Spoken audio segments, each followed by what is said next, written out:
Salam. Bu əziz Zəfər gününün 5-ci il dönümündə xoş gördük sizləri. Hörmətli qonaqlar, əziz Bərdəlilər.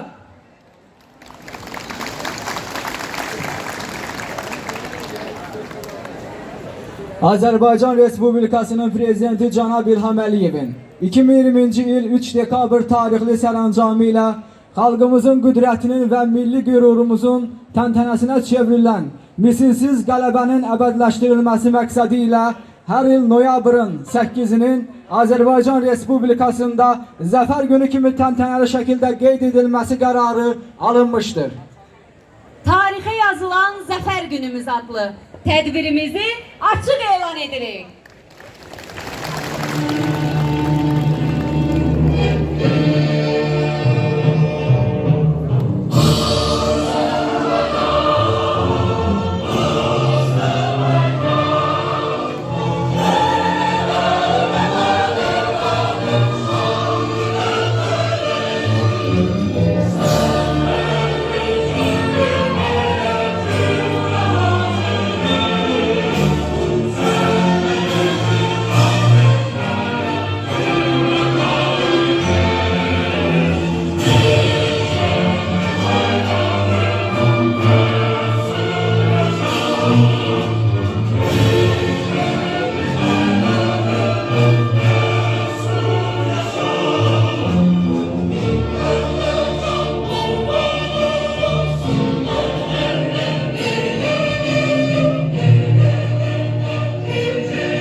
Torpaqlarımızın ərazi bütövlüyü uğrunda həlak olmuş. Şanlı Zəfər gününü öz qanları, canları ilə bizə bəxş etmiş bütün şəhidlərimizin əziz xatirəsini bir dəqiqəlik sükutla yad edək.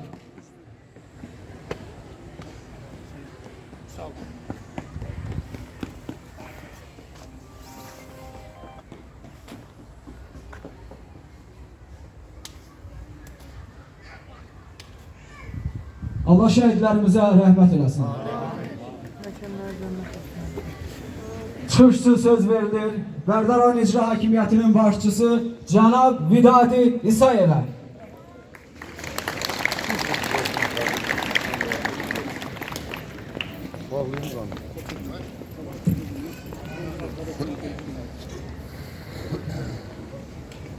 Əziz həmvətənlər, əziz Bərdəlilər, bugün xalqımızın tarixində əlamətlər hadisələrdən, əlamətlər günlərdən biridir. Bugün zəfərimizdən 5 il keçir. Bu təkcə 44 günlük müharibənin zəfəri deyil. Bu son 200 ilin zəfəridir. 200 bundan əvvəl torpaqlarımızda yerləşən yağı düşmən, erməni adlanan bir tayfa zaman zaman torpaqlarımızı qəsb eləmişdir. Torpaqlarımızın toponimiyasının adını dəyişdirilmişdir. Ayrı-ayrı məqamlarda xalqımıza qarşı soyqırımlar törətmişlər. Nəhayət etibarilə bugün bu Zəfər günündə 30 illik tarixə ekskurs eləməmək mümkün deyil. Bilirsiniz ki, 88-ci ildən etibarən yağı düşmən əvvəlcə Qərbi Azərbaycanda olan soydaşlarımızı, 300 minə yaxın soydaşlarımızı ərazilərdən qovub çıxartdılar. Nə qədər qırğınlar törətdilər. Sonraki mərhələdə Qarabağı öz belə deyək də əzəli, əbədi sakinlərindən ayırmaq məqsədi ilə Qarabağ savaşı başladı. Bu qanlı döyüşlər 30 ilə yaxın davam elədi. Bu döyüşlərin, bu müharibənin də ayrı-ayrı təbii ki mərhələləri var idi. Və bugün məmnuniyyət hissi ilə qeyd etmək olar ki, Ulu Öndər əgər zamanında atəşkəsə nail olmasaydı, indiki ordumuz formalaşa bilməzdi. Əskərlərimiz, zabitlərimiz nahiyyət etibarilə bugünkü bu mərhələyə gəlib çata bilməzdi. Bunu hökmən qeyd etmək lazımdır. Amma təbii ki, sonraki mərhələdə Müzəffər Ali Başkomandan Cənab Prezidentin rəhbərliyi ilə güclü ordu quruluşuna başladı. Mərhələ-mərhələ, ayrı-ayrı məqamlarda müəyyən döyüşlər, müəyyən belə deyək, hadisələr baş versə də nahiyyət etibarilə Cənab Prezident və xalqımız çalışırdı ki, bu müharibə sülh yolu ilə başa çatsın. Amma bilirsiniz ki, dünyanın düzəni dəyişib, beynəlxalq hüquq işləmir, dünyanın xəritəsi yenidən çizilir, dünyanın arxitekturası dəyişilir və bu proseslərin içərisində artıq nahiyyət etibarilə kim güclüdür, o haqlıdır prinsipi ilə idarə olunan dünya nahiyyət etibarilə bu məsələyə son qoya bilmədi. Zaman etibarilə bizi bu qələbədən 5 müddət ayırır. Bu əlbəttə ki, çox böyük müddət deyil, həm də çox böyük müddətdir. Çünki bu 5 ilin hər günü az qala sınaqlar dövrüdür. Və nahiyyət etibarilə 2020-ci il sentyabrın 27-sində məlum 44 günlük zəfəri aparan müharibənin başlanğıcı qoyuldu. Bu müharibə bizim üçün, xalqımız üçün ədalətli müharibə idi, vətən müharibəsi idi. Və qarşı tərəf üçün isə işğalçılıq müharibəsi idi. Və bu müharibənin hər günü, hər saatı demək olar ki, bir tarixdir. Son vaxtlar ardıcıl şəkildə televiziyada izləyirsiniz. Hər günü geri qaytarılan kəndlərimizin adını eşidirsiniz, döyüşləri müşahidə edirsiniz, baxırsınız. Siz görürsünüzmü? Bu döyüşlərin hər biri demək olar ki, biz yalnız kinolarda gördüyümüz döyüşlərdən də belə deyək, kəskin, belə deyək, əsl müharibə səhnələridir. Amma 44 günlük müharibə bütün dünyanın xəritəsini dəyişdi. Dünyanın siyasi xəritəsi dəyişdi. Dünyanın hər xəritəsi dəyişdi. Və Azərbaycan sübut elədi ki, 21-ci əsrin müharibəsi necə olar? Çünki zaman getdikcə, texnologiya inkişaf elədikcə, müharibədə istifadə olunan silahların da xarakteri dəyişir. Bugün əlinə avtomat alıb, belə deyək, cəbhədən cəbhəyə qoşmaq, cəbhədən cəbhəyə müharibə aparmaq əsli deyil. Bugün 2 milyon, 3 milyon, bəzən 5 milyon xərc qoyulan tank meydanı da deyil. Bugün təbii ki, artıq elektron vasitələr mövcuddur, dronlar mövcuddur, süni intellekt inkişaf edibdir və deməli, insansız hava artıq təyyarələri və s. icad olunubdur. Ən müasir lazer silahları və s. inkişaf edibdir. Bax, bu müharibənin hər bir günü dünya maraqla baxırdı, dünyaya bir örnək idi ki, 21-ci əsrdə müharibə necə aparıla bilər. Bu, əlbəttə, xalqımızın qələbəsi idi. Bu qələbə həm də bizim üçün ona görə əzizdir ki, bu xalqımızın milli birliyinin bir rəmzinə çevrildi.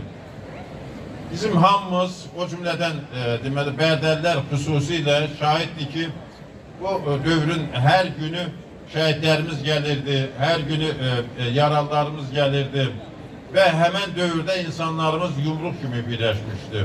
Hər bir insan, ölən insanın, şəhid olan insanı öz övladı hesab edirdi. Hər bir yaralanan, qanı axan bizim qazimiz hesab edirdi ki, öz yarasıdır.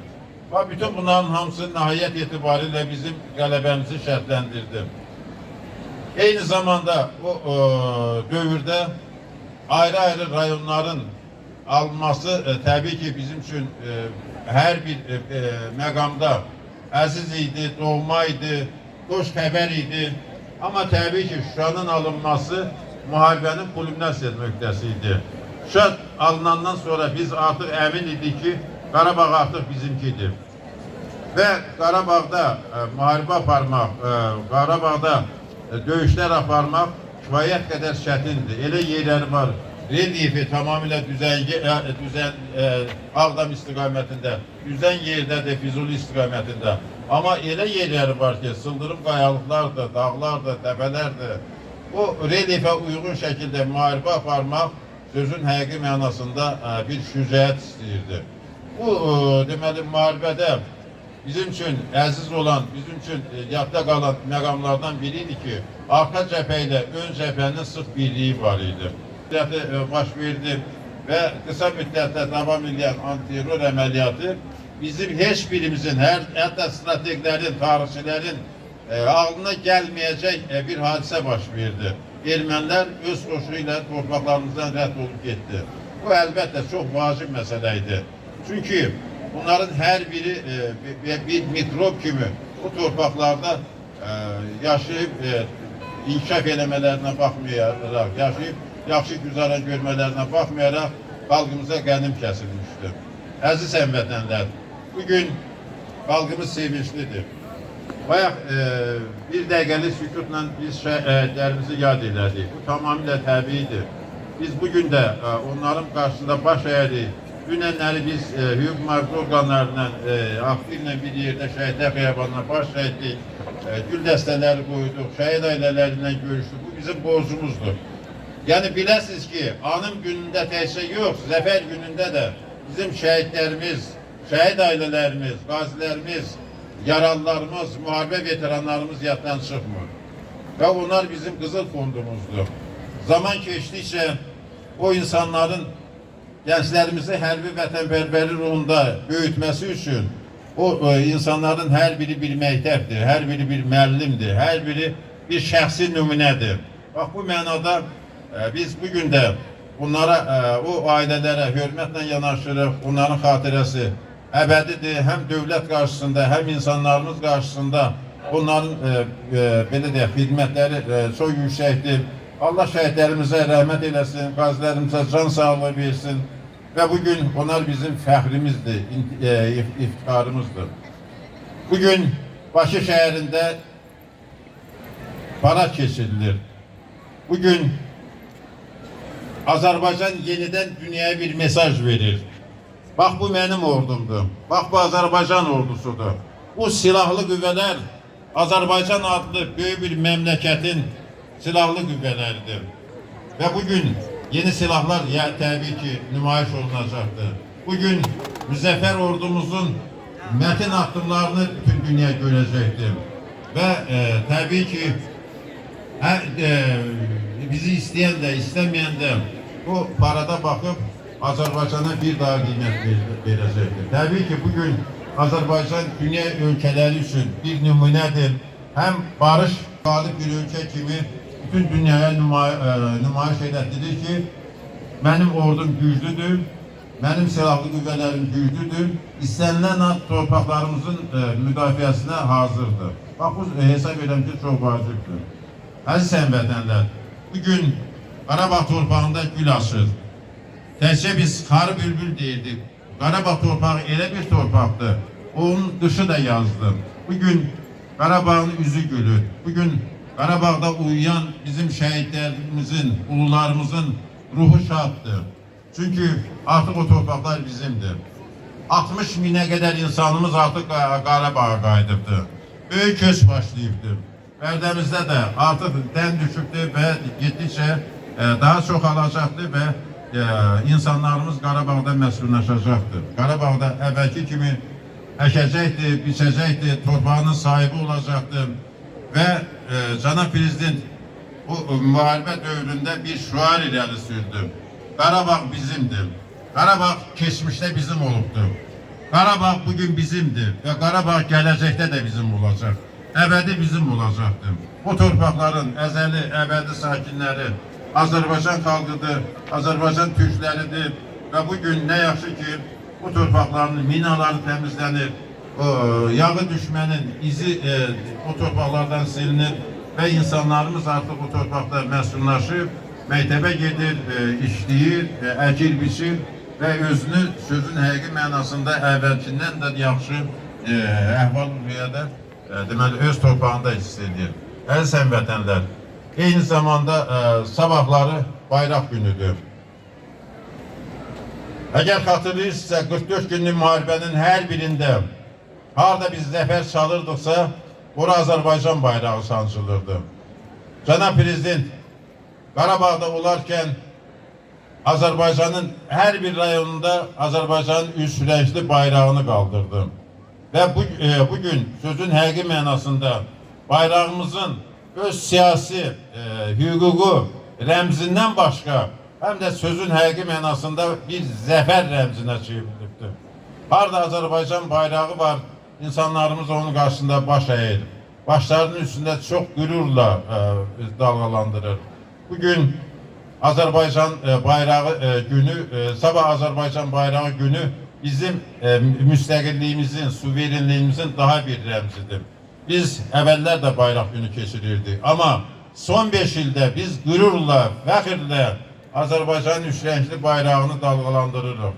Hər bir evdə, hər bir belə deyək də müəssisədə Azərbaycan bayrağı var və o bayraq onun müqəddəs atributlarından biridir. İcazə verin öz adımdan, rayon ictimaiyyəti adından, rayon ziyalıları adından, rayonun hüquq mühafizə orqanları adından bugün hörmətli deputatımız, millət vəkilimiz Xanlar müəllim burada iştirak edir. Sizin adınızdan Xanlar müəllim salamlayırıq və Xanlar müəllimin adından Yeni Azərbaycan Partiyası rayon təşkilatı adından, Ağsaqqallar Şurası adından sizin hər birinizi bu gözəl bayramlar münasibətlə təbrik edirik. Hər birinizə can sağlığı arzulayırıq, hər birinizə uğurlar arzulayırıq. Dəmir yolumuz yerindədir. Azərbaycan ordusu, müzəffər ordusu daha möhkəmdir, daha mətindir. Bugün Azərbaycan silahlı qüvvələri dünyaya nümunə göstərəcək bir gücdədir, bir rəmzə çevrilibdir. Dünya bizdən öyrənir, hələ getdikcə Azərbaycan ordusu daha çox güclənəcəkdir. Bizim o torpaqlara, qədim ata-baba yurtlarımız olan Qərbi Azərbaycan torpaqlarına qayıdışımız da realdır. Sanki gələcək bir, belə deyək, səhər o başdan dan yeri dənzərəndə görsənən günəş kimi bərk qurur, görsənir. Bunu Azərbaycan, belə deyək, silahlı qüvvələri, Azərbaycanın reallığı, Azərbaycanın suverenliyi, möhtərəm cənab prezidentimizin, ali başkomandanımızın həm bir diplomat kimi, həm bir dövlət başçısı kimi, siyasi rəhbərimiz kimi və eyni zamanda bugün dünyaya, belə deyək, dünyanın öyrənmək istədiyi kimi, dünyəvi bir lider kimi apardığı siyasət bunu deyil. Bugün də uzaqda deyil, gün o gün olacaqdır. Biz Qərbi Azərbaycan torpaqlarımızda, ata-baba yurtlarımızda belə zəfəri qeyd edəcəyik, zəfər bayramınızı qeyd edəcəyik. Zəfər bayramınız mübarək. Qarabağ Azərbaycandır. Azərbaycan olub, Azərbaycandır və gələcəkdə də Azərbaycandır. Təbrik edirəm.